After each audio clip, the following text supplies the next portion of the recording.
From now on, Holy Father, not my will, but your will be done. I said, Father, you have chosen me. Give me the strength to obey. I will follow you no matter what it takes. If you know me, you cannot be neutral about me. Either you will hate me or you will love me. Because there is only one important business in the world. It is the business of salvation.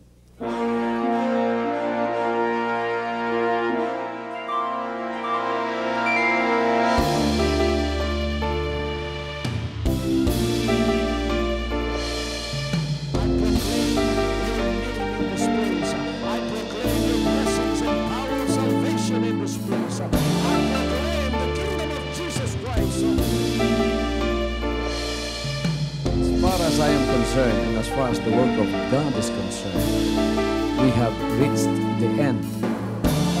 Last September 13, 2003. When you find God, you find His love.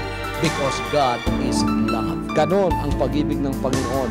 Walang katapusan na yan ay bumabalik-balik sa atin. If you want to receive, you have to give. Receive it by faith and say, Lord, I will touch up. Because the game plan of God was to save us from seeing through the power of love. He has completed. His salvation works in the Spirit. After April 13th, the door is open for everyone to come. The salvation works of the Father is now completed in me. Salvation is here.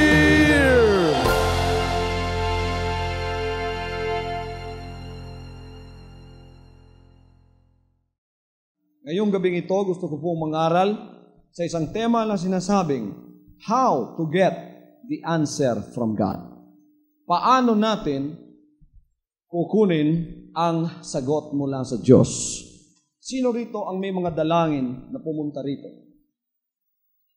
Meron kayong kahilingan sa Panginoon na hindi pa ninyo tinanggap. Meron kayong hinihiling sa Kanyang hindi pa ninyo tinanggap. At meron kayong gustong mangyari sa buhay ninyo na hindi pa nangyayari hanggang ngayon. At yan ay alam ninyong isang malaking kalooban ng Diyos. Napakarami nating pangangailangan dahil tayo ay isang physical. So we need physical things to survive. Meron tayong spiritual. So we need spiritual things to also survive. We need salvation in our soul. We need physical things for our physical needs like food, like clothing, like education, and especially money. Diba?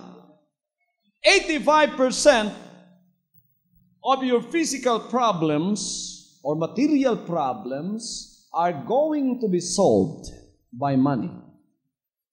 85%. 85% na nakapag-aalis ng kagalakan o katuwaan sa mukha ng isang tao na naaalis ang ngiti sa kanyang mukha ay walang iba kundi ang mga problemang material at physical na ang kinapapalooban ay pera. Ngunit mga kapatid, ngayong gabing ito, sa sandaling ibinigay sa akin ng Panginoon dito sa pangangaral ng salita ng Diyos, I will endeavor to uncover to you some of the truth that are hidden in the Word of God that you can receive even tonight before you leave this service. Bago matapos ang service na ito, mangangako ako sa inyo, habang kayo mananatili dito at makikinig ng kanyang banal na salita, hindi kayo lalabas na hindi tatanggapin ang bagay na inyong hinihingi. At ang sekreto ay nasa mga salita ng Diyos. In the beginning, God created everything. Yung langit, ang lahat ng bituin, ang lahat ng mga planeta, lahat ng nakikita at hindi nakikita, ginawa ng Diyos. Ang lupa, lahat ng mga hayop na naririto, lahat ng nakikita ninyo nakatanim, may buhay o wala, dagat at lahat ng isda, lahat ng lumilipad, sa kahanginan, itong lahat ay ginawa ng ating Panginoon. Now this, we can read in the account of the Genesis, na kung babasahin natin, in the beginning, God made the heavens and the earth, and all that is therein. Pero ninyo, kung kayo po ay babasa sa sinasabi ng siyensya, lalo na mga astronomers na sumusulat ng mga libro at isinusulat ng kanilang mga findings, to look at the heavens when there is no clouds, to look at the heavens when all of the stars are shining at night, makikita ninyo merong parang alabok na maputi sa langit na ipinahid sa sangkalangitan na tinatawag sa English na Milky Way. Pagka maliwanag ang langit, makikita po ninyo yan parang pulbos na ipinahid sa langit. Ngunit kung yan ay titingnan mo sa malalakit mga makapangyarihang teleskopyo ng mga astronomers, yan palang Milky Way is composed of billions and billions of stars. And many of those stars are bigger, 200 times or 300 or sometimes 500 times bigger than our planet Earth. And they are all hanging in the firmament of space without anything that holds them. Yan lahat, napakalaki. Ang dami, mga kapatid. Isa lang yan sa mga galaxies na nakikita natin. Napakarami pang mga galaxies na nakikita natin. According to one scientific article, one astronomer said, in order for you to reach the nearest or the dearest star in the Milky Way, it would make you travel 200 million light years. A light year is how much distance light travels in 1 year. Light travels at 186,000 miles per second. That's about more than 300,000 kilometers per tick of your watch. Per second. Kung may rocket kayo, ang speed ng rocket ninyo lumilipad sa space ng 310 to 320,000 kilometers per second, ganyan ang kabilis ng liwanag na nagtatravel sa space. Bago ninyo maabot ang isang bituin, it will take you 200 million light years. Ngunit mga kapatid, sinasabi ng mga salita ng Diyos, ang mga bagay na yan ay parang wala sa Panginoon. Sapagkat isang araw, pumunta siya rito, nagkatawang tao, iniwan niya ang lahat ng kanyang ginawa. Pagkatapos pumunta siya rito at nagkatawang tao, nakisama sa atin. But before that, we will go into details of that. But before that, on the 6th day of creation, ginawa ng Diyos ang kanyang pinakamalaking creation. Kung sa pintor pa, ginawa ng Panginoon ang kanyang pinakamalaking obra maestra. Sino yan? Walang iba kundi ang tao. Everything God spoke into existence. When He said, let there be light, and there was light. Let there be firmament, and there was the firmament. Let there be heavens, let there be fish, let there be fowls. Itong lahat, sinasabi lang, pakalumipad yung salita ng Diyos. Yun ang gumagawa para sa Kanya. The Word of God is God's creator. When He speaks the Word creates anything that He desires for that Word to create. Ngunit, ang pagkagawa ng tao ay iba. Hindi niya sinabi lang at ang tao ay lumitaw. God delicately molded and formed and created man by His own hands. Anong sinabi ng banal na kasulatan? Kumuha siya ng alabok ng lupa. Hindi niya sinabing magkaroon ng tao. May ilong ka, may mata ka, may tenga ka, may bibig ka, may paa ka, may kamay ka. Hindi niya ginawa yon. Ngunit ang Diyos mismo ang kumuha. Pagkatapos pinurma niya tayo mga kapatid, pinatayo mula sa alabok ng lupa. Nung tayo nakaporma na, ganito na ang porma natin. Nalagyan tayo ng 2 mata, ng 1 ilong, pagkatapos pumalakpak ang mga anghel sa pagtingin nilang tayo'y ginawa ng Diyos at talagang siyang gumawa sa atin. Perfect ang pagkagawa ng tao. Kasi kung nagkamali ang Diyos, talagang pangit kayo. Kung halimbawa nagkamali ang Diyos, naging 2 yung bibig ninyo, pangit na pangit kayo. O kaya nagkamali ang Diyos, naging 1 lang yung mata ninyo, nandito. O kaya yung bibig ninyo, nagkamali siya, napunta ba na rito? Talagang pangit ang tao, di ba? Ngunit, sinasabi ng banal na kasulatan, we were delicately made by God's own hands. His wisdom was poured upon us. And the writer of Genesis said it all when he said, God created man in His own image. Sa sarili niyang mukha, tayo ay ginawa. At nang maporma na niyang tao, nilapitan ng Diyos. And the Bible says, He preached unto man's nostrils, He breathed into him the breath of life. Mula ka sa alabok, nakaporma ka na para kang clay. Wala kang kabuhay-buhay. You have 2 eyeballs that do not move at all. You have a tongue that does not wag. You have ears that cannot hear. You are a man formed from the mud of the earth.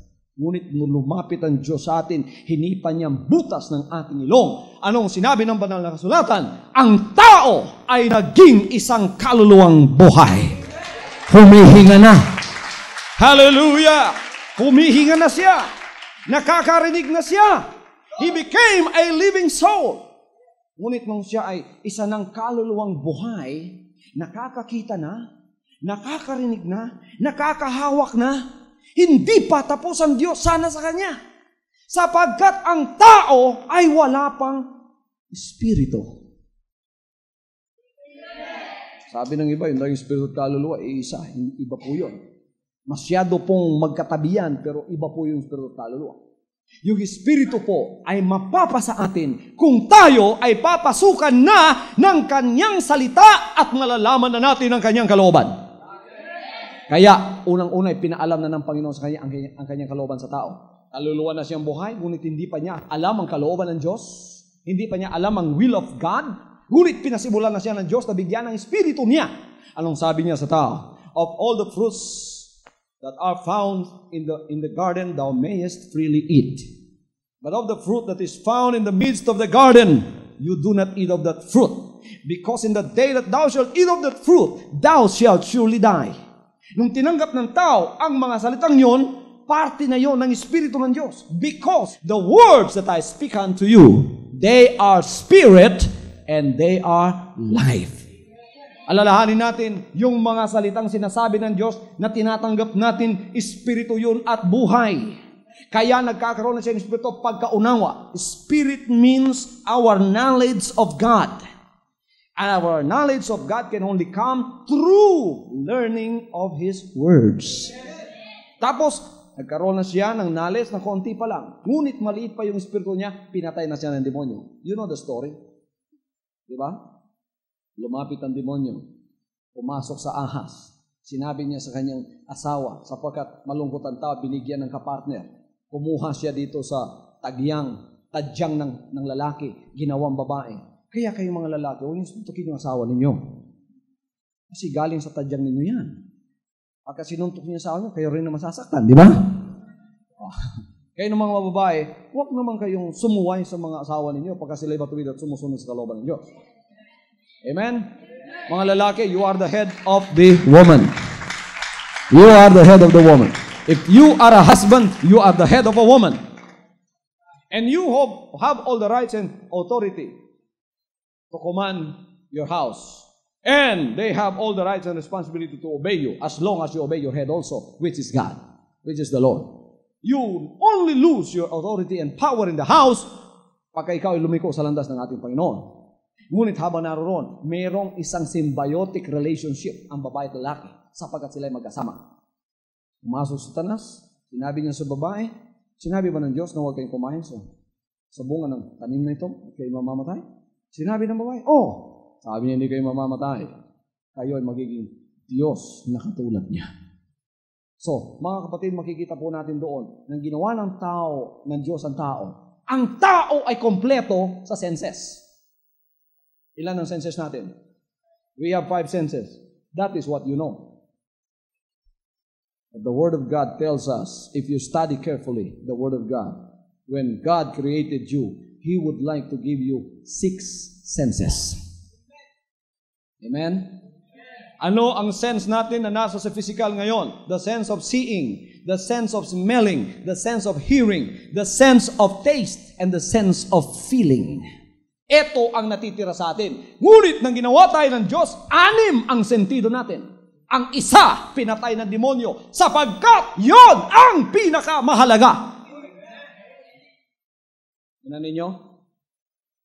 Ano ang 6th sense na pinatay ng demonyo sa atin? Hindi pa, nagpapasimula pa lang ang Diyos.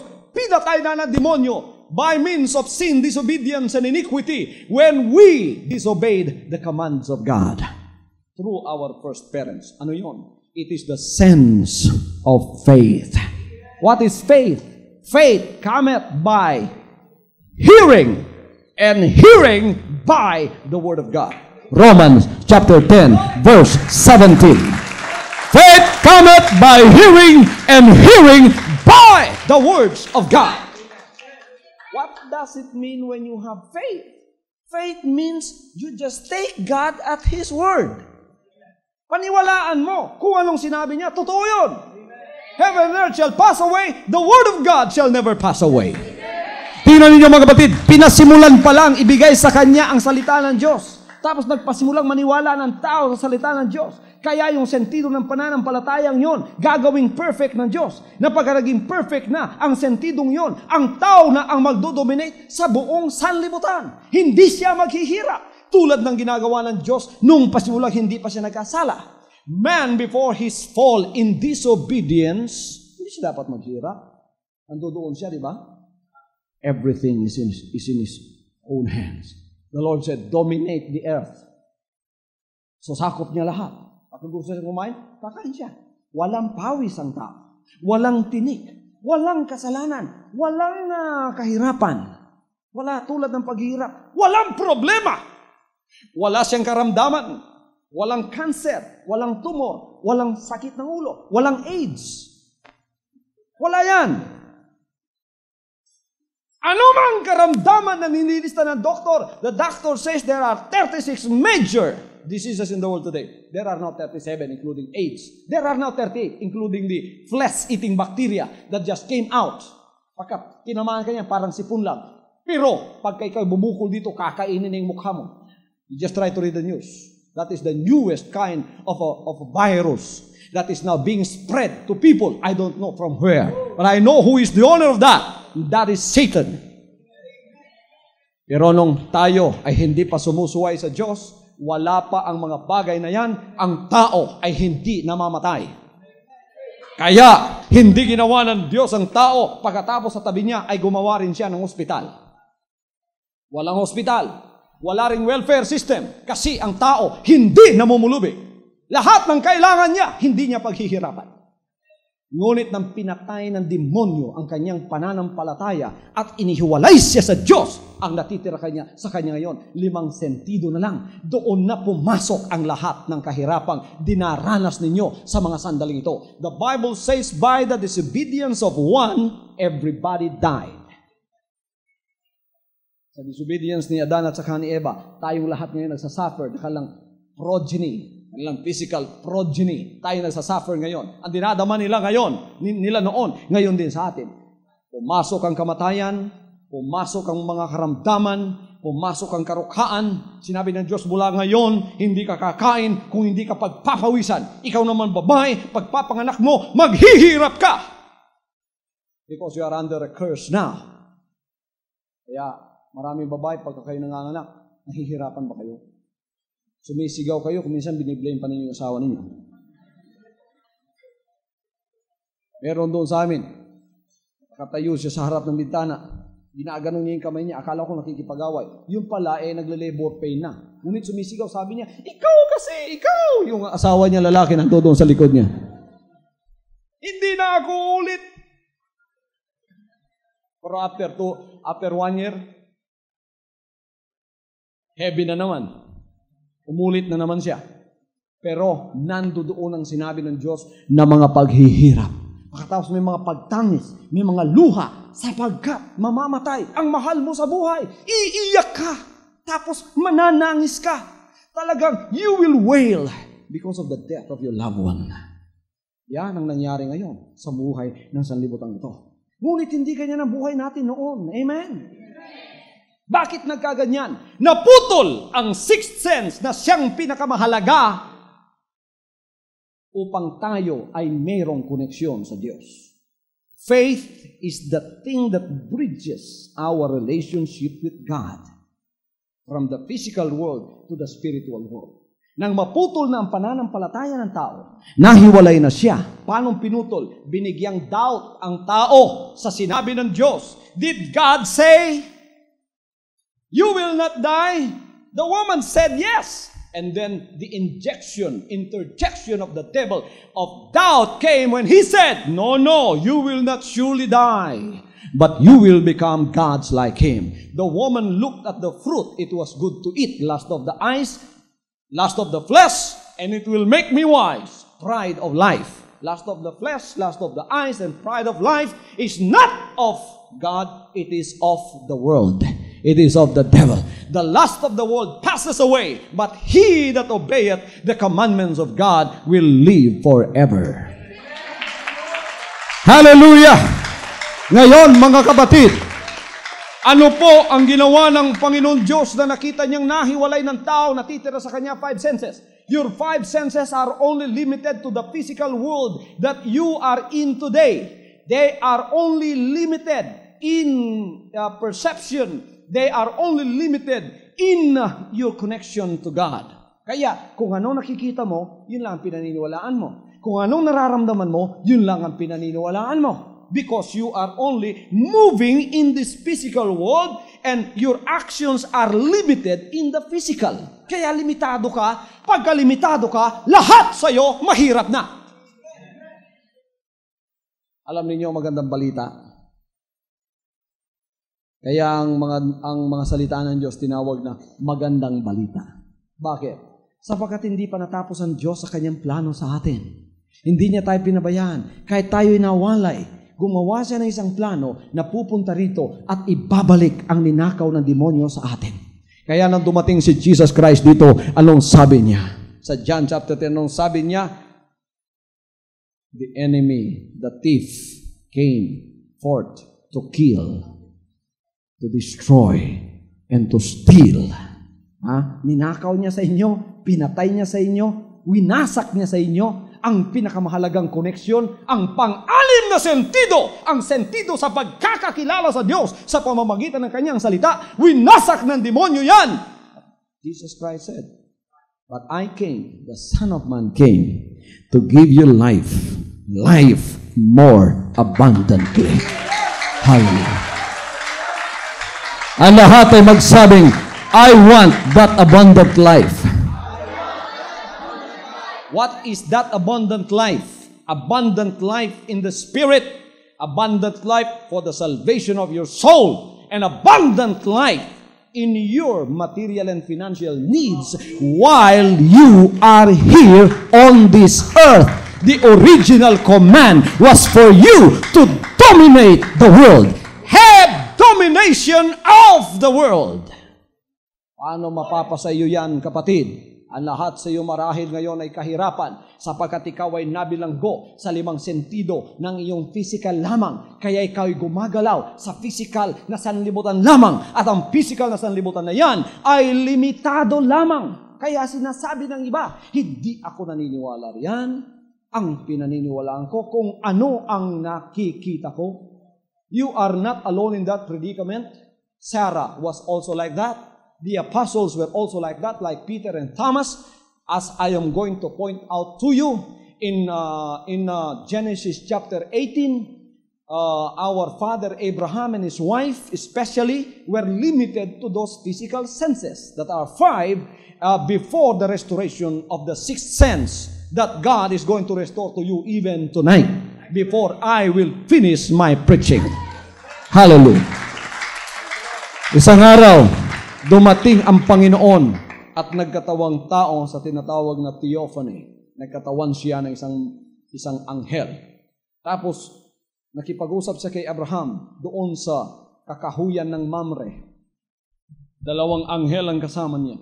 Yumuko si Abraham sapagkat na-feel ng kanyang espiritu na ito ang Panginoon ang kanyang kausap.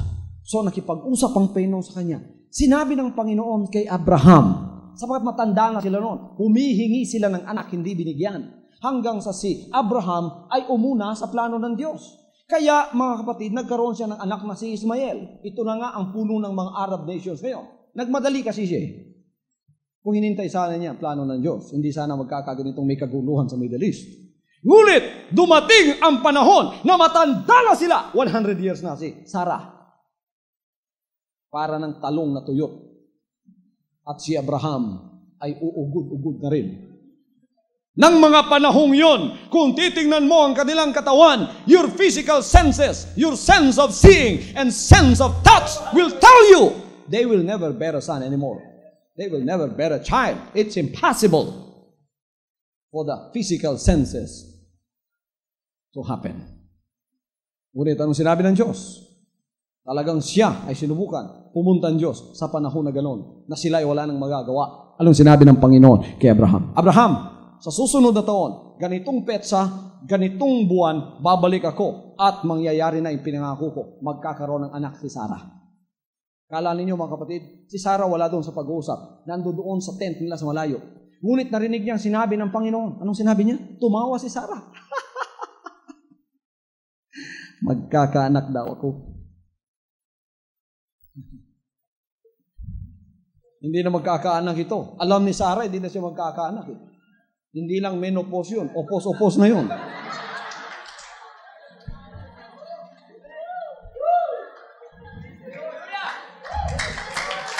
Amen.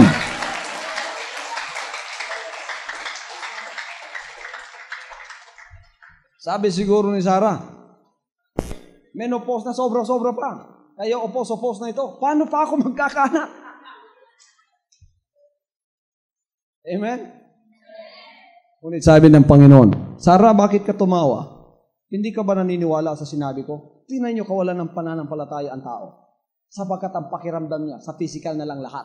Dependent na siya sa kanyang 5 senses, sa kanyang 5 sentido na lamang siya dependent, kaya siya ay wala ng pananampalatayang ano paman sa sinasabi ng Panginoon. Kaya tumatawa siya. Damo draga siling. Pati ka sa kibuloy. Pati ka sina. Damo ka siling sina. Abaw, pagkapatay gid sang ikaw nung mga sentido dara sa inyo, ha? Why na gid?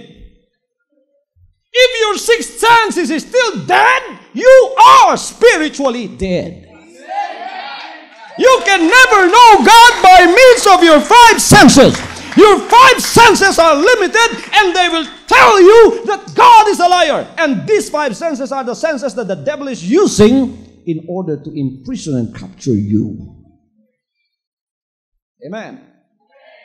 Kaya tingnan niyo si Sarah, walang pananampalataya. Tumatawa siya. Sabi ng Panginoon, bakit ka tumawa, Sarah? Hindi ka naniniwala sa sinabi ko? Hindi naman, Panginoon, nagsinungaling pa. Hindi lang walang pananampalataya, si Sarah, sinungaling pa. Ngunit umalis ang Panginoon. You know what happened? After 1 year, sa season na ang babae ay manganganak at mabubuntis, after 9 months, bumalik ang Word of God. At nando doon si Sarah. To the amazement of Sarah and to the defying of all physical senses and abilities in the physical, Sarah became pregnant. Naku, tingnan ninyo ang menopause, bumuntis muli. Ngayon. Why? Because the Word of God said it. Kung anong sinasabi ng mga salita ng Diyos, kahit laban ang paningin mo, laban ang pandinig mo, laban ang panlasa mo, laban ang sense of feeling mo, huwag mong pakinggan yan. Ang salita pa rin ng Diyos ang siyang dapat mong pakinggan. Sapagkat sa salita ng Diyos ay walang bagay na imposible. Some of you have been trampled underfoot by the devil for so long, and he's been using you as a doormat to and fro. Kung anong pinagagawa niya, yun ang ginagawa ninyo. At matagal na kayong patay sa Espiritu, kaya kayo hindi makaahon, hindi makabangon, umiiyak na lang kayo, ngunit sa karukhaan at mga karamdaman ay naroon pa rin kayo. Hindi kayo makaahon na dahil sa kayo ay nasa ilalim ng kamay at paa ng demonyo. Ngayong gabing ito, bago matatapos ang service na ito, kayo ay bibigyang muli ng buhay ng Panginoon sa pamamagitan isasauli ang inyong pananampalataya. Ano ang ginawa ng Panginoon nang siya'y pumunta rito? Pumunta siya rito upang isauli ang pang-anim na sentidong ninakaw ng demonyo sa atin, na siyang pinakamahalagang connection natin sa Diyos, na pagka ang sentidong yan ay na-connect na muli sa Diyos, yan ang tulay from the physical world to the spiritual world, that when you pray, your prayer will go directly to the throne of God, and your prayers will immediately get the answer that you need from God. Hallelujah. Tingnan ninyo mga kapatid, pagka kayo ay walang faith, you go by feelings. Merong mga piloto sa Second World War, hindi sila naniwala sa sinasabi ng mga instruments nila. Ang pinaniniwala nila yung hunch, yung feelings nila. Sabagat memorize daw nila yung city, nakikita nila yung lahat ng mga nasa ilalim ng mga ilaw habang sila ay nasa mission ng pagbobomba. Hindi nila pinansin yung mga instruments nila. Ang instruments nila nagbiblink, sinasabing, you are out of gas, you are out of gas. My feeling is I am not out of gas. Hanggang bumagsak sila. Kalaban ng ating feelings kung minsan ang pananampalataya sa pamamagitan ng pakikinig ng salita ng Diyos. Paano kayo magkakaroon ng pananampalataya, mga kapatid? Faith cometh by hearing, and hearing by chismis, and hearing by by what other people say. Hindi po. Sinabi ng Romans 10:17, faith cometh by hearing, and hearing by the words of God. Anong sinabi ng Hebrews chapter 11 verse 1? Faith is the substance of things hoped for. Meron ba kayo inaasahan na bagay? Faith is the substance of what you are hoping. I have not seen heaven, but I'm hoping to get there someday. I have not seen the Lord Jesus Christ, but I am hoping to see Him one of these days. Faith is the substance of the things you hope for and the evidence of things you have not seen. Pag kami paniniwala ka na, ebidensya yan ng mga bagay na naririyan na hindi mo lang nakikita. Sino na sa inyo nakakita ng langit? Sino sa inyo naniwalang may langit? Ako, pananampalataya yan. Hallelujah. Amen. Jesus Christ was crucified. He died. He was buried. After 72 hours, He rose from the dead. And then He announced to all and sundry, the apostles and everybody that knows Him, that He has risen from the dead. Yung mga babae na una, mga apostoles, pumunta kami doon. Kung saan nalibig ang Panginoon, wala na siya doon. Tumakbo yung mga apostoles. Nung sila'y pumunta roon, sinalubos sila ng angel. Sino nahanap ninyo? Jesus of Nazareth? He is not here. He is risen from the dead. Nagkagulo ang mga apostoles, nagtakbuhan silang lahat at hinanap ang lahat ng kanilang mga kakilala. Pagkatapos, testimony dito, testimony doon. Mga apostoles, 11 of them minus Judas. 10 na lang ang muna natitira sapagkat wala pa yung isa. Naku, mga kapatid, ang Panginoon bumagon. Silang lahat naniniwala na. Ngunit, tinawag nila si Tomas at sinabi sa kanya, because he's one of the apostles, Tomas, Tomas! Ang Panginoon, sa tulad ng kanyang sinabi, siya bumangong muli mula sa mga patay. Ngunit anong sinabi ni Tomas? Lahat sila pagkatapos ng kanilang testimony. Tingnan ninyo itong tao, talagang ninakawan ng demonyo itong si Tomas. 5 na lang talagang natitira sa kanya. Anong sinabi ni Tomas? Kayo, okay lang sa inyo yan. Pero sa akin, hindi ako maniniwala. Pagka itong kamay at daliri ko, hindi ko na ilagay sa butas ng kanyang kamay na dinaanan ng pako, sa butas ng tagiliran na dinaanan ng sibat, at sa butas ng kanyang paa. Hindi ako maniniwala. For me, my motto is, to see is to believe.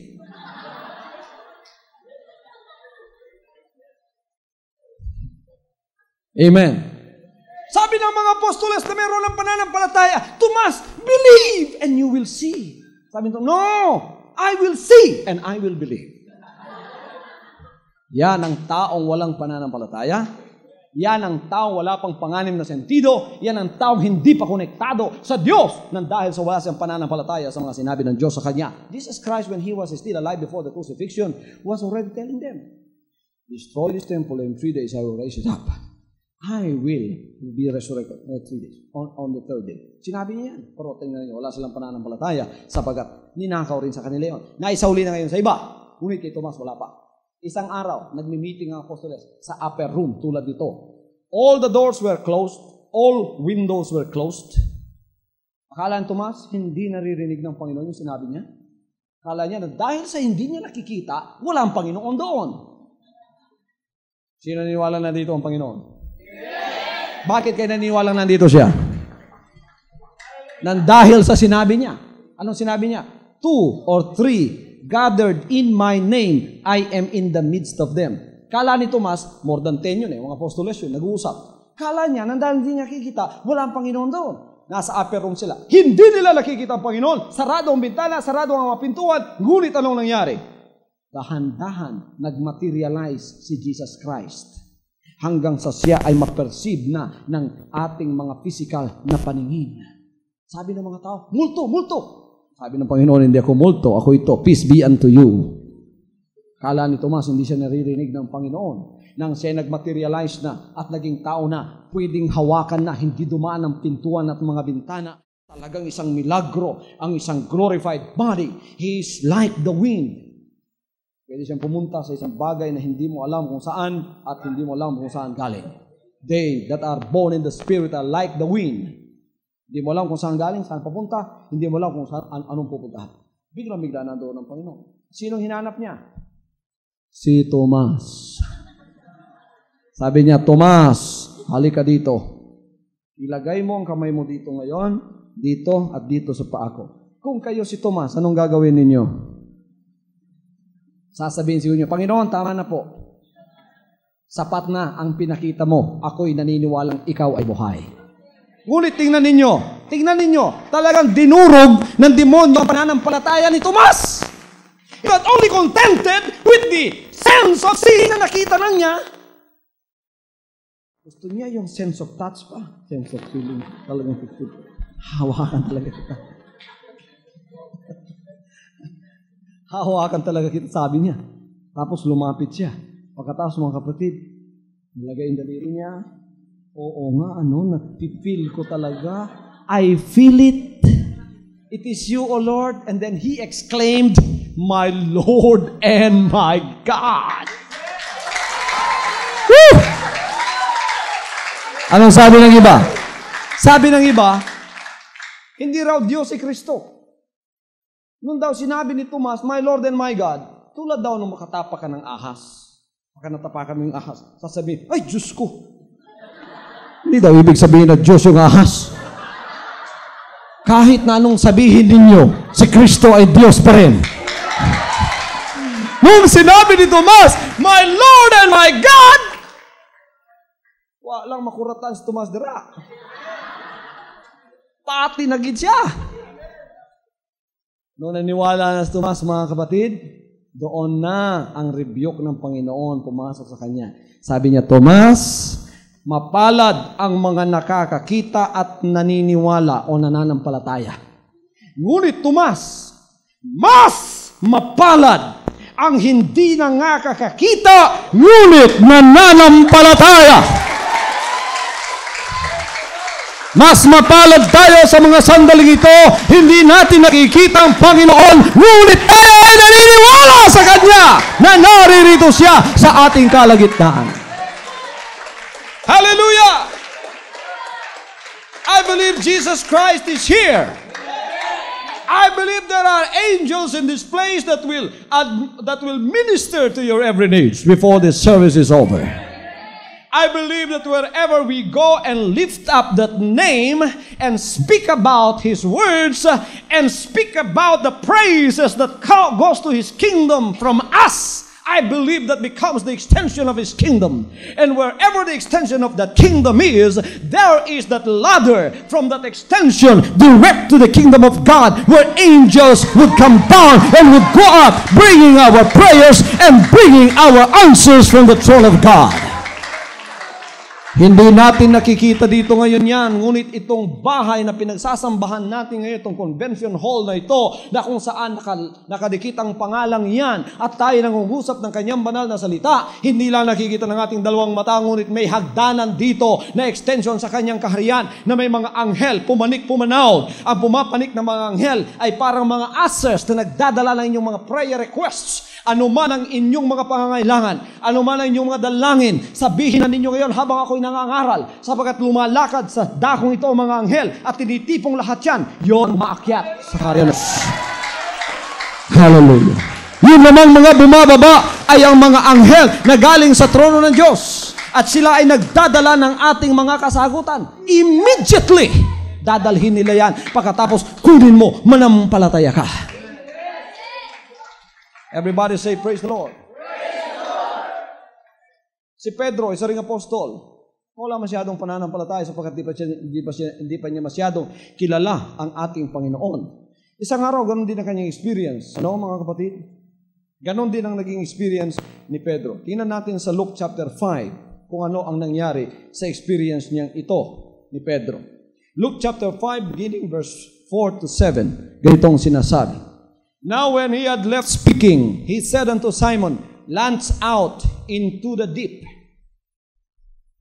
Let down your net for a draught. And Simon answering said unto him, Master, we have toiled all night and have taken nothing. Nevertheless of thy word, I will let down the net. And when they had done this, they enclosed a great multitude of fishes, and their net brake. And they beckoned unto their partners which were in the other ship, that they should come and help them. And they came and filled both the ships, so that they began to sink. When Simon Peter saw it, he fell down at Jesus' knees, saying, Depart from me, for I am a sinful man, O Lord. Nakita natin dito ang isang pagkakataong binigay ng Panginoon, na kung saan nandito na naman ang operation ng tinatawag na sixth sense. In order to receive blessings from the Lord, we must have to apply this. Dito makikita natin kung ano ang nangyari sa mga pagkakataong ito. Lumapit ang Panginoon nung siya ay matapos mangaral at sinabi niya kay Pedro, Pedro, pumunta ka doon sa may laot at ihulog mo ang iyong mga lambat at mamalakaya ka o mangisda ka. Alam ninyo mga kapatid, you know what Peter said? Sabi ni Peter, Panginoon, isang gabi, isang araw, walang hinto kaming nangingisda rito sa bandang ito at kami ay walang nakuha. You know what that implicates? The implication of what Peter was saying was that we have used all of our expertise in fishing. We are veteran fishermen. We have used all of our knowledge we have gathered through years of experience in fishing. Pero talagang, Panginoon, wala pong isda dito. Yung sinasabi ninyo, tinitingnan namin ng tubig na ito. Anong kaibahan ng tubig dito, tubig doon sa medyo malayo? Walang iba. Yung isda dyan wala rin. Wala. Sinasabi ng aking feelings, wala. Sinasabi ng aking kamay, ang lambat, wala. Sinasabi ng aking mata, wala. Sinasabi ng aking pandinig, isang gabi, walang isda. Talaga namang wala. According to my 5 senses, there is no fish in this area.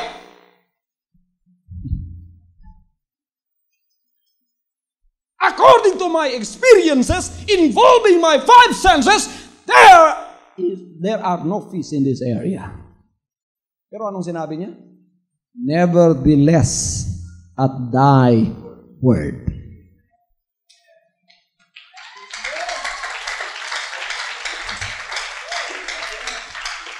Nevertheless, at His word. Pero sa ganun pa man, Panginoon, ika-6 na yon. Wala na po ako magagawa, limitado ako dito. Kung dito lang, wala na talaga. Pero dahil sinabi ninyo, ako'y nagkaroon na ng pananampalataya. Hebrews 11:6, for without faith, it is impossible to please Him. To come to God must believe that He is, and that He is a rewarder of them that diligently seek Him. Nevertheless, at thy word, ngunit sapagkat sinabi mo, I will have faith, I will take you at your word, because you said it. I will take you at your word. When you take God at His word, miracle will take place in your life. Okay, may pananampalataya na siya. Sinasabi ng 5 senses ko, wala. Ngunit sinabi ng Panginoon, pananampalatayaan ko yan. Ibabagsak ko ang net. Kung bumagsak ang net, mga kapatid, tapos in a few moments, hinila nila. Anong nangyari? Nagkabutas-butas. 153 baby bariles. Baby tuna. Ang kanilang nahila. Nilagay sa kanilang mga bangka na dahil sa kakulangan, tinawag pa yung iba, tulungan ninyo kami, dami isda dito. Nilagay lahat. Praise God. Anong isda? When you sell it? Money. Money. Blessing. Blessing. Money. He's the owner of everything. Remember that? Okay? Nawala ang paningin niya ngayon sa Panginoon. Nandoon na sa blessing. Blessing. Isda. Kwarta na ito. Kwarta na. Hanggang say, lumulubog na. When you begin to have blessings from the Lord because of your faith, do not let your eyes out of the Lord or you will sink once more. Hallelujah. Huwag niyo alisin paningin niyo sa Kanya. Amen. Ano ang nagbigay sa Kanya ng isda?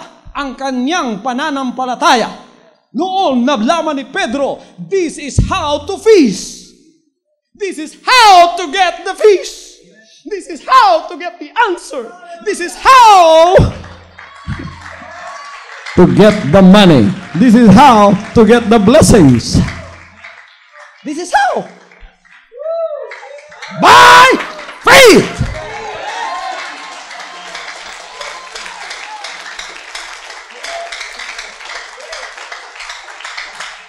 Kayong iba, sinasabi ninyo, Pastor, I only live by faith. How do you live by faith? Ang ibig palang sabihin ng iba, I only live by faith. Kuminsan kumain, kuminsan hindi. Kuminsan may ulam, kuminsan wala. Kuminsan may pambayad ng electric bill, kuminsan wala. Kuminsan may pambayad ng utang, kuminsan wala. Kuminsan fasting, kuminsan feasting. Sabi ko, Brad, magkakamali yata yung definition mo ng faith. Because if you say you live by faith, you are the most powerful man on earth. Kaya yung iba natin mga kapatid, sa pananampalataya, ng mga ngaral din, pagka tinatanong ko, bakit butas na yung pantalon mo? Bakit yung sapatos mo, butas-butas na? I only live by faith. Nagkamali po yan. When you say that, you really mean, I only live by poverty. That is the real thing. But if you say you live by faith, you are the most powerful man on earth. Because anything you say will happen. Amen. You know why I am preaching this? Because this is the secret of your blessings of abundant life. The Lord wants to restore to you your original position in the Garden of Eden. When you live and dominate this earth, you don't have to sweat for what you eat every day. You don't have to die for your everyday needs in order to get them. All you have to do is take back what is rightfully yours, stolen by the devil from you. And you say from now on, I will live above the world. I will live and I will follow what He said. I will fill my heart. I will fill my soul with His words and I will obey them. Hallelujah. Faith. Ang lahat ay magsabing faith. Faith cometh by hearing and hearing by the words of God. You know, if you have faith, the devil knows that. Alam ng diablo yan. Pagka kayo nagkaroon na ng pananampalataya, manginginig ng demonyo. Sapagkat ang inyong connection sa Diyos ay babalik na. Naputol ang inyong connection sa spiritual world, kaya kayo ay gumagalaw lamang sa physical world na ito. Wala pong kabuluhan yan. Hanggang mamamatay kayo, kung minsan mamamatay kayo, wala pa kayong pahiyom, o wala pa mo yuhom sa inyong mga guya. Kaya ang inyong natilawan nga kabuhi sa kalibutan, dire, puro lang taong kalisdanan. It's all poverty. It's all the devil is saying to you. Lahat, ganun na lang. Ngunit alam ninyo, isang bagay, sasabihin ko sa inyo. According to Daniel chapter 10, if you have your Bibles with you. Are you with me? Nakikinig ba kayo, mga kapatid? Maaga pa naman. Ngunit pakinggan natin ang mga salita ng Diyos na narito. Anong sinabi niya rito sa kanyang banal na salita sa Daniel chapter 10? Daniel chapter 10 tells us, verse 12 and 13. Magpapasimulang 11. And he said unto me, O Daniel, a man greatly beloved, understand the words that I speak unto thee, and stand upright. For unto thee I am now sent. And when he had spoken this word unto me, I stood trembling. Then said he unto me, Fear not, Daniel, for from the first day that thou didst set thine heart to understand and to chasten thyself before thy God, thy words were heard, and I am come for thy words. Si Daniel na nalangin, may hiningi sa Panginoon. You know, when he prayed, before he received the answer, it took 21 days. Sinabi ng angel na nakarating na siya, sa unang araw pa lang, Daniel, na ikaw ay lumuhod. The first day that you prayed, your words were heard in heaven. Yung dalangin mo, pinakinggan na sa langit. Ngayon, bakit after 21 days pa nakarating ang sagot? Kagad-agad, didispatcher ng Panginoon ng isang anghel. Sinabi niya, sige, dalhin mo na ang kasagutan kay Daniel.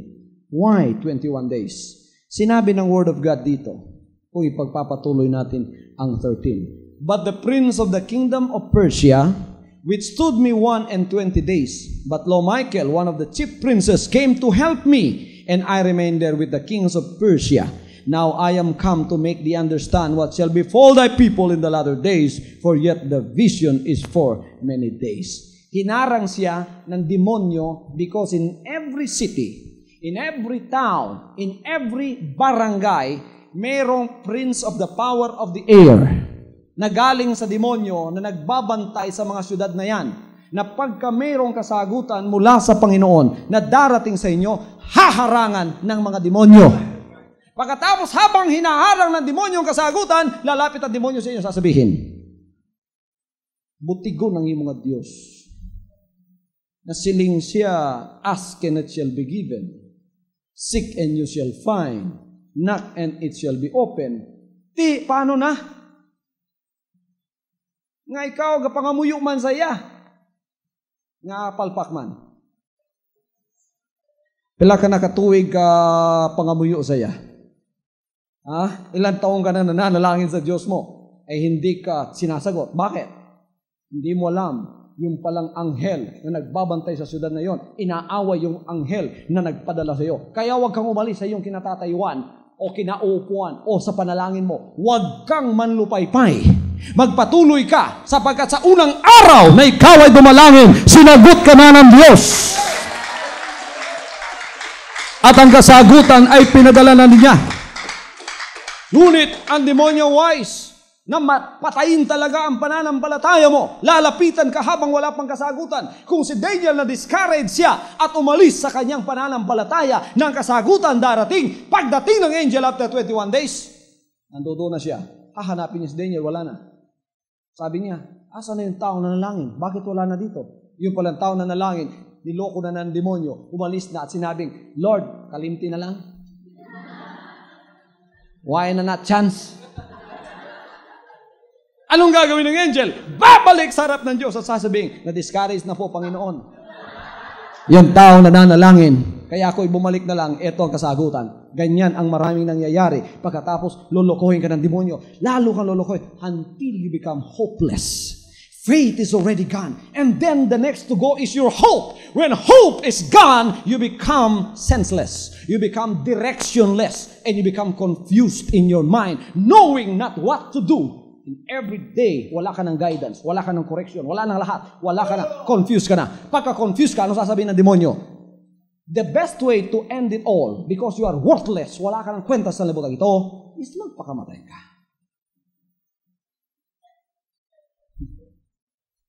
Kumuha ka ng 45, magbaril ka sa ulo mo. Kumuha ka ng, patay ka sa sarili mo, o kaya merong endrin dyan, uminom ka 1 galon. Kayo na walang hope sa sanlibutan ito, bago kayo magpakamatay, wag muna, mamaya na lang. Mananalangin muna ako upang kayo ay magkaroon ng pananampalataya sa buhay ninyo na nakikinig at nanonood sa programang ito ng The Hour of Truth. Hallelujah! Kasama ng mga kapatiran dito sa Bacolod City, kami ay padalangin na kayo sa inyong pangangailangan ay sasagutin ng buhay na Diyos. Hallelujah! Pagka kayo ay napasukan na ng pananampalataya, lalakas ang mga pananampalataya nyo, hahawak na naman kayo sa mga salita ng Diyos, ang connection ninyong naputol ng demonyo, mababalik na naman yon. Pagka bumalik yon, you already have a connection to the spiritual world. Everything you need in the physical comes from the spiritual, because it is God that made everything that you need in this world today. He made all the ginto in the world. Ginawa niyang lahat yan. All the money in the bank is God's. He owned it all. He's the owner of cattle on 1,000 hills. He owns all the silver and the gold. He owns all the mountains with gold in it. You don't have to suffer like you do today. Don't let the devil confuse you. Don't let the devil trample you down. Kung ang pananampalataya nyo, naibalik na, sapagkat ninakaw ng demonyo yan, kinuha ng Panginoon at ibabalik niyang muli sa inyo. At ngayon aalisin ang tabo ng inyong mga pag-iisip. Pagkatapos mga kapatid, kukunin yung pagkabulag ninyo sa Espiritu at isasauli ng Panginoon ang lahat ng ninakaw ng demonyo sa inyo. Abundant life ang resulta. Pagkatapos magkakaroon ka ng pananampalataya.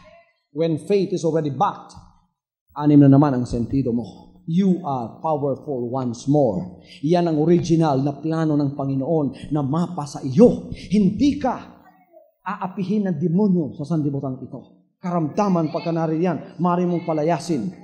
Karukaan, poverty. When you have faith, you have power. When you have power, you have authority. When you have power and authority, you can command anything in your life to live. You don't like in your life to live, and it will leave you. When you have power and authority, you can command anything in your life that you like, and they shall come unto you. Anong sinabi ng Panginoon? If you have faith as big as that of a grain of a mustard seed, you can command this mountain and say, "Mountain, be thou removed, and be thou cast into the sea, and it shall follow thy word." Biro ninyo, may pananampalataya kayo? Kasing laki lang ng butil ng mustasa. Pinakamaliit yan. Makapag-uutos na kayo, sabagat meron na kayong kapangyarihan at meron ng autoridad. Kayo, mga anak na kayo ng Diyos. Ang lahat ng anak ng Diyos ay magtaas na kamay. Bilang anak ng Diyos, kayong lahat may autoridad. Ngunit hindi lahat kayo may kapangyarihan pa. Ang mga pulis, makikita ba ninyo?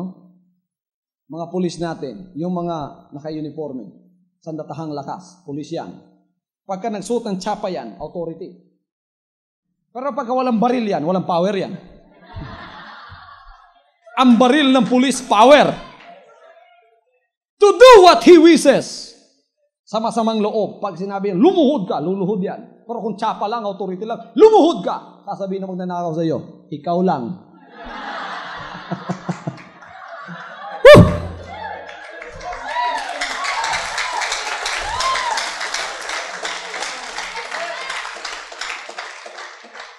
You cannot let the devil tremble by being a child of God alone. I'm a child of God, devil tremble before me.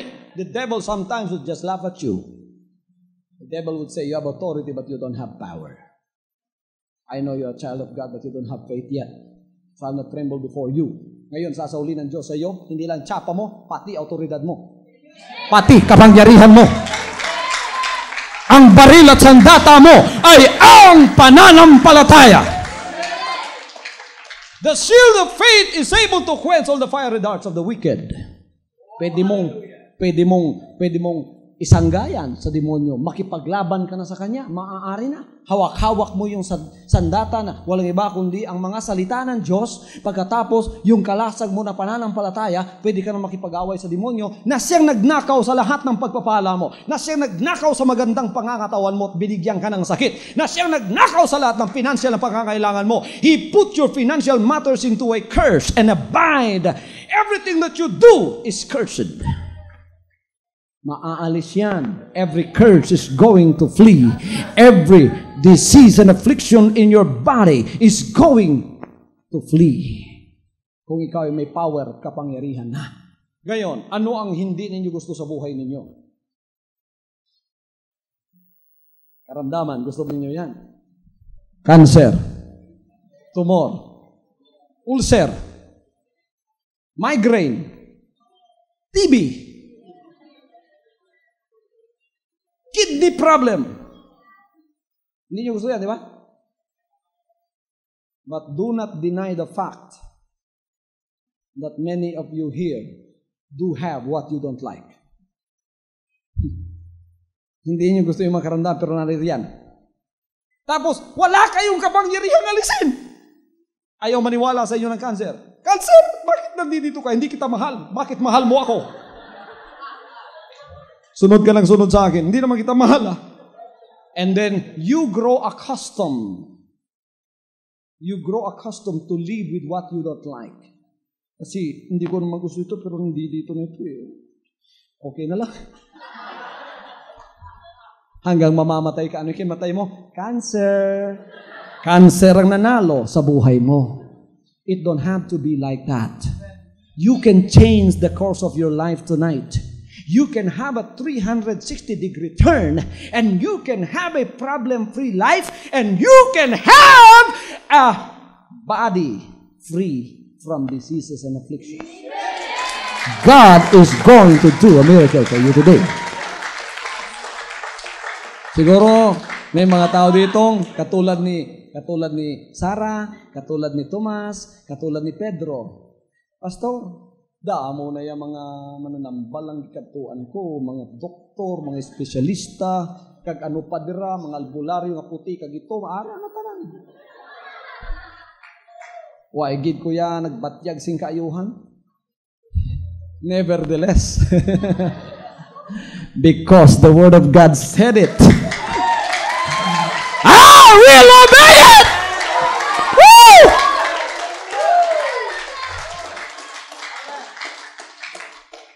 Number one problem is your financial. You don't like poverty, do you? Hindi pa lang ninyo alam kung saan kayo pupunta at dadako sa posisyon ng pagangkin ng inyong autoridad at kapangyarihan at ang inyong karapatan sa Kanya. Akala ninyo, ganito lang yon ang pagiging born again. When you are born again, you are not only saving your soul, God will even save your pocket. God will even save your wallet. Sino dito may wallet? Taas ninyo. May laman at wala. Lahat ng magtataas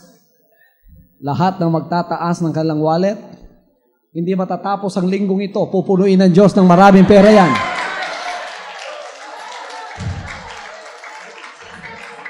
Kayong mga nahuli, pasensya na lang kayo. Pero mamaya ulitin ko, kaya handa kayo, ha? You believe that? There was one lady in Manila. I said by the word of knowledge and by the word of wisdom through the gift of the Holy Spirit. Sabi ko, within this month, somebody's going to receive 1 million here in our congregation in Manila. There was one woman there. Tinamaan siya ng word of God. Sabi niya, ako yun. Last week, I was in Manila because I go and travel to Manila every other week. Once a week, I'm in Hong Kong to minister to our congregation.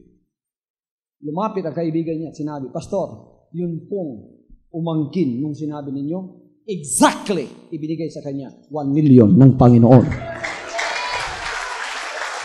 Hindi niya pinaghirapan. Now, when God makes a miracle in your life, you don't have to work for it. Kasi kung pinagsikapan mo, hindi na milagro yan. Ngunit pagka milagro, hindi mo na pagsisikapan pa. Tingnan niyo yung isda ginawa ni Pedro. Hindi pinagsikapan nyo. Tingnan niyo yung Sarephat woman na balo. Hindi yung pinaghirapan nyo. Ang lahat ng milagro ibibigay ng Diyos. Bigla, gagawa siya ng paraan, ibibigay sa iyo yan. He will let you meet that blessing. Whether you like it or not, you will be blessed. That is what God wants you to have in your life right now. The devil wants to belie that. Gusto magsinungaling ng demonyo. Ayaw nyo niyang karukhaan, di ba? Anak kayo ng Diyos. May anak kayo. Yung anak ninyo, ano yun? Apo ng Diyos. Ano ang gusto ng Diyos sa kanyang apo na anak ninyo? Ang pinaka-the best, di ba? Minsan kumakain tayo sa restaurant, pagka kumakain tayo, you do not look at the menu, you look at the price. 100, first class. 90, 70, 50, 20, 30, 10, 5. Waiter, dali, order ko. Anak ni isang Diyos, ha? Ari, 5 pesos. Ang waiter, kung mamangkot sa imo masiling, ano gitang gusto mo dire? Iniinta ang taning 100, pero daw wala nga anin maning akong wallet, di rin ako sa 5, ah. Di ba? Kung kamo masakay sing barko, ano pangitaon nyo? Hindi, economy. Kung minsan ang inahanap natin, yung katabi natin yung mga hayop. Bakit? Magkano yan? Mura lang. Just enough for me to survive. Sayang naman kung magbayad ko sang 300. As if 300 is too big for God. And that He cannot afford it in your life. God can provide everything that you need. If you need it. Hallelujah! Hallelujah! Now, because you have authority and power, you can command. May isa kakapitan sa sundalo, nagduol sa Ginoo. Lumapit sa Panginoon. Sinabi niya, Panginoon, meron po akong anak na may sakit sa bahay namin. At alam kong mapapagaling mo siya. Pero huwag ka nang pumunta doon. Sapagkat alam ko may kapangyarihan at otoridad ka katulad ko. Magutos ka lang, tama na yun. Sapagkat ako, sabi niya, may otoridad at kapangyarihan katulad mo, pagka nag-utos ako, ang salita ko, sinusunod ng mga sundalo ko. Pag sinabi kong, umalis ka, aalis yun. Pag sinabi kong, pumunta ka, pupunta yun. Sabi niya, ikaw din, Panginoon. Alam ko may otoridad ka, mag-utos ka na lang. Sinabi ng Panginoon, okay, pumunta ka, gagaling na yung anak mo. Pumunta siya doon, gumaling nga yung anak niya. Kung ano inutos ng Panginoon, siya ang nangyari sa kanya. Ngayong gabi ito, you practice that once you have it. If you don't have it, ask it from God. Lord, give me what I need. Sinabi niya, everyone that asketh, receiveth, everyone that seeketh, findeth, and everyone that knocketh, to him it shall be open. Who among you is a father? Na wicked nga kayo. Kung hihingi anak ninyo ng isda, bibigyan ba ninyo ng ahas? Kung hihingi siya ng tinapay, bibigyan ba ninyo ng bato? Kung anong hinihingi niya, ibibigay ninyo pinakamaganda sa kanya. Hihingi ninyo ang pananampalataya sapagkat yan ay sandata ng inyong paglilingkod sa kanya. Upang magkaroon kayo ng kapangyarihan. Makapag-utos na kayo ngayon. Anong utosan nyo? Lahat ng hindi nyo gusto sa buhay ninyo. Cancer, karamdaman, poverty, problem that comes from the devil that makes trouble in our house. Umalis kayong lahat. Ayaw ko kayo. Umalis kayong lahat. You can command the spirit of poverty. There is a demon of poverty that you can command out of your house. Pag-usapan lang ninyo, pumasok kayo. Tingnan yung bahay ninyo. From sala to corner to corner. Hindi niya nakikita yung demonyo na doon, pero siya ang may gawa ng poverty lahat dyan. Lahat kayong may espiritu, nagdadala ng karukaan. Malis na kayo. Sa pangalan ni Kristo Jesus. Tapos, pagkatapos umutos kayo. Lahat kayo, espiritu ng kapangyarihan, espiritu ng pagpapala mula sa Panginoon. Pumasok na kayo lahat. Kayo ang tumira sa bahay ko. Lahat ng karamdaman, umalis kayo! Can you command like that now? That is how to get the answer from God. By faith. May isang kapatid, sinabi niya sa akin, Pastor, we only live by faith. Kasi hindi niya masyado ma-pronounce yung faith. Akala ko talagang hindi niya ma-pronounce. Yung pala talagang totoo yun. Sabi niya, you live by the blessings of God, kaya may sasakyan ka, madali ka makapunta. Noong ako mga kapatid ay tinuturuan pa ng Panginoon, ang sasakyan ko medyo luma na. Pero may pananampalataya kung yan ay papalitan ng Panginoon. Sabi yung sasakyan ko noon, pagka matagal na tumitira sa gitnang daan, pagka tinatawag ako ng mga may sakit sa ospital, bago ako makapunta sa ospital, lalo na kung grabe na, tumirik ng 3 beses. Pagka ako dumating, patay na yung may sakit. Pero, binago ng Panginoon yan. Ngayon, binigyan ako ng sasakyan na kahit bumabagyo, ay hindi talaga hihinto sa gitnang daan. Amen? Sabi nung isang kapatid, we live by faith. Bakit? Sapagkat, Pastor, wala po kami sasakyan. Lumalakad lang palagi. We live by faith. Kaya kami hindi namin malaman kung anong gagawin namin. So, lahat tayo ay mga anak ng Diyos na maari nang makapag-utos sa mga sandaling ito. Naniniwala ba kayo sa sinabi niyang, hihingi kayo at kayo bibigyan? Naniniwala ba kayo, maghanap kayo at kayo makakatagpo? Kakatok at sa inyo ibubuksan? Lahat ng inyong pangangailangan sa gabing ito, sabihin na ninyong lahat. Lahat ng gusto niyo mangyari sa buhay ninyo, you map it out. You write it in a piece of paper. This is what I don't want in my life, and it should go. This is what I want in my life, and it should come. And this is what I would like to live in the sight of God. I am a child of God, this is my right. Spiritually, pag ikaw ay natutulog sa gabi, you have the peace of God because you sought first the kingdom of God. Kaligtasan muna ng kaluluwa mo.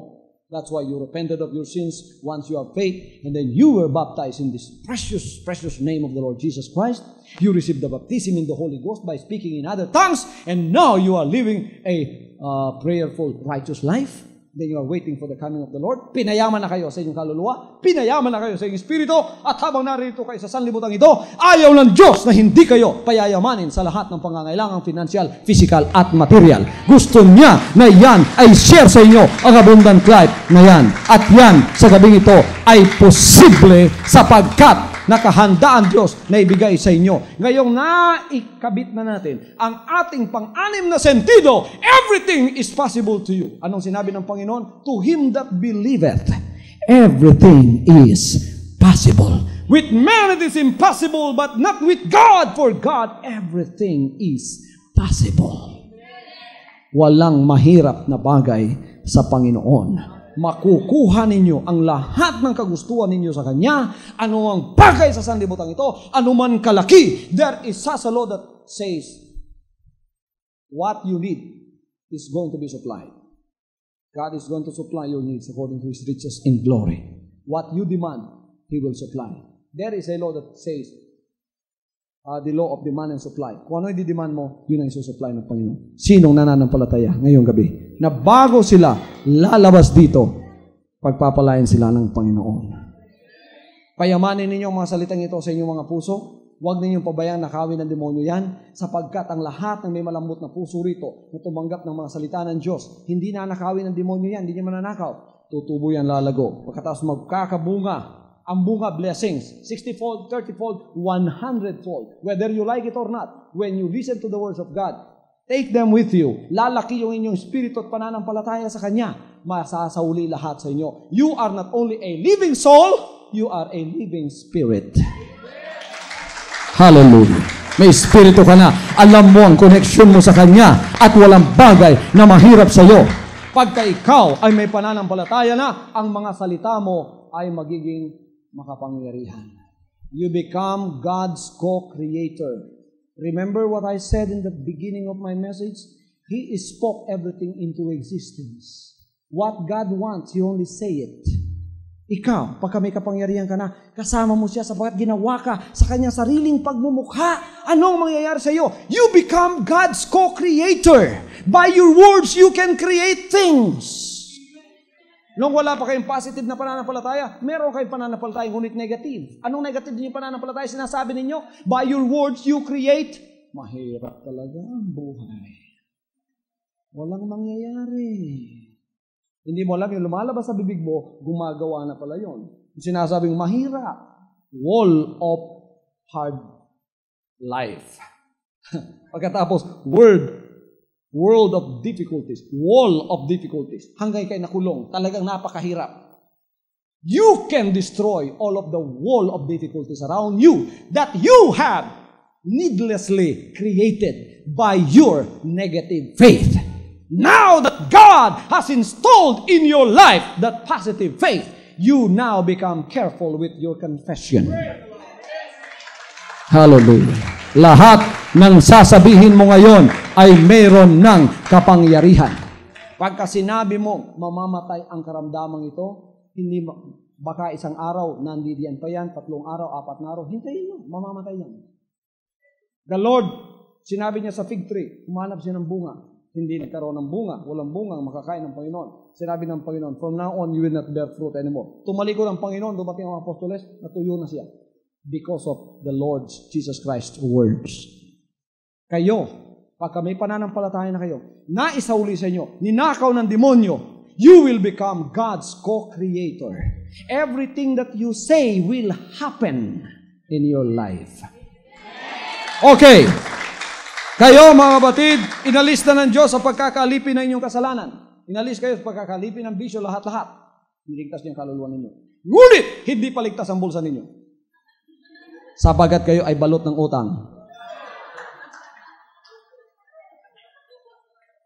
You lost your joy because you are buried in debt. Hanggang ilong na yung inyong survival. Palagi na lang tumatawag yung electric company sa inyo. Di kayo magbabayad, puputulin ko yung ilaw ninyo. Tubig ninyo. You don't like that kind of life. You want an abundant life. Is it possible? It's possible. God can give you that. Gusto mong buhay yung wala kang sakit, malusog ang kaluluwa mo. 2 John says, 3 John says, verses 2, 1 and 2, I wish above all things, beloved, that you will prosper, material, financial, and be in health, physical, as thy soul prospereth, spiritual. Ligtas ka na, malusog ka pa, lahat pa ng pangangailangan mo, provided ng Diyos. Lahat ng anak mo, inaalagaan ng ama mo, sapagkat siya ang may apo niyan. Pagkatapos, mga kapatid, pagtingin mo sa iyong bank book, puro in the black, walang in the red. Sino gusto ng buhay na yan? God is able to provide that for you. If you have faith, all of the doors of difficulties right now will be open for you. Bubuksan ng Diyos ang lahat ng mga pintuan ng kahirapan. Noon ang buhay mo, dimalas, palaging dimalas. Makakarap mo pala yung taong kakilala mo, tumatakbo na. Nagtatago na, baka manghiram ka na naman. Ngunit ngayon, mga kapatid, magbabago na yan. Lahat ng mga kaibigan mo, sa iyo pupunta. At pagkatapos sa iyo, magpapakounsel. Bakit? Sapagat gagawin kang ulo ng Diyos, hindi buntot. At ikaw ay kanyang pagpapalain ng maraming pagpapala by a miraculous means as He provided for Peter when he let down his net because of the word of the Lord. If you are having financial difficulties, there is a secret for you. Go and make a covenant with the Lord. The covenant is already there. You just have to enter into it. Hindi ka ba nagbibigay ng tithes? Magbigay ka. Magbigay ka ng iyong tithes or 10% sa gawain ng Diyos. And after that, claim, Panginoon, mangangako ako sa lahat ng ibibigay mo sa akin, ibibigay ko po ikapo sa iyo. That is the vow of Jacob in Genesis chapter 28, verses 26 to hanggang katapusan. Sabi niya, if you will provide for me, if you will bless me, I will surely give the tenth of you. Jacob became the richest, one of the richest men in history, because he gave his tithe, and that is a covenant of blessing. Bring the tithe into the storehouse, and try me now herewith, saith the Lord, if I will not pour unto you the blessings of the kingdom, that there shall not be room enough to receive it. Hindi po sinungaling ang Panginoon. Gagawin niya sa iyong buhay yan. Ibigay mo ang ikapu mo, sapagkat yan ang magbubukas ng lahat ng pagpapalang pinansyal para sa iyong buhay. Tingnan mo, subukan mo pagkatapos. At pagkatapos bumalik ka, sabihin mo, sinungaling ang Panginoon kung di ka pinagpala. This ministry is surviving because of that covenant. This ministry is being blessed. We are sending missionaries abroad. We are expanding to all places in the Philippines. And we don't have any support from abroad. We are supporting the abroad. The abroad is not supporting us. Yung lahat ng telecast natin sa Amerika, we are supporting that. I am not. My father is. Everybody say, praise the Lord. Everybody say, God is rich. God is rich. God is my father. God is my father. I am his child. I am his child. I have a right to be rich too. I have a right to be rich too. You claim it. It's yours in Jesus' name. Palagpakan natin ang buhay na Diyos.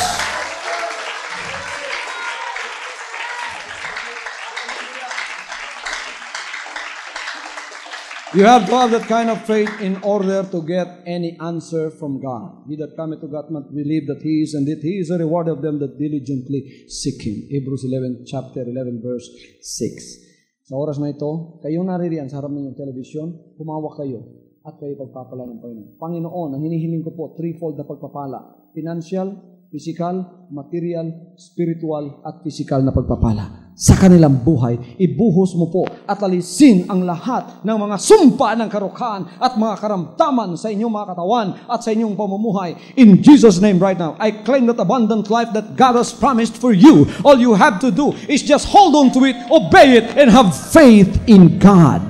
Have faith in God. If you pray and desire anything by prayer, believe that you have received them and you will have them. Mark 11:24. Hindi po sinungaling ang Panginoon. Kung ikay pinagpala, sumulat ka. Naririyan sa harap ng iyong screen ang mga address, at kung maaari naman, tumawag ka at i-share sa amin ang pagpapalang tinanggap mo sa Panginoon. Pagpalain kayo lahat ng Panginoon. In Jesus' name, amen.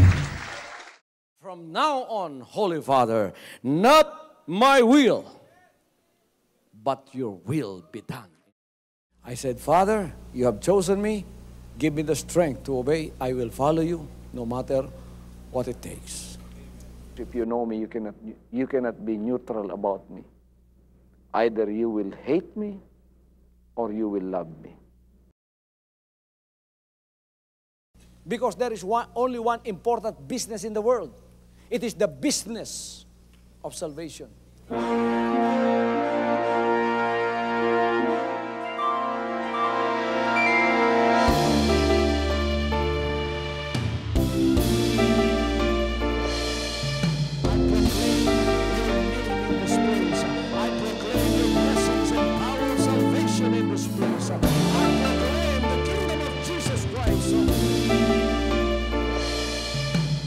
As I am concerned, and as far as the work of God is concerned, we have reached the end. Last September 13, 2003. When you find God, you find His love, because God is love. Ganon ang pag-ibig ng Panginoon. Walang katapusan na yan ay bumabalik-balik sa atin. If you want to receive, you have to give. Receive it by faith and say, Lord, I will touch up. Because the game plan of God was to save us from seeing through the power of love. He has completed. The salvation works in the Spirit. After April 13th, the door is open for everyone to come. The salvation works of the Father is now completed in me. Salvation is here.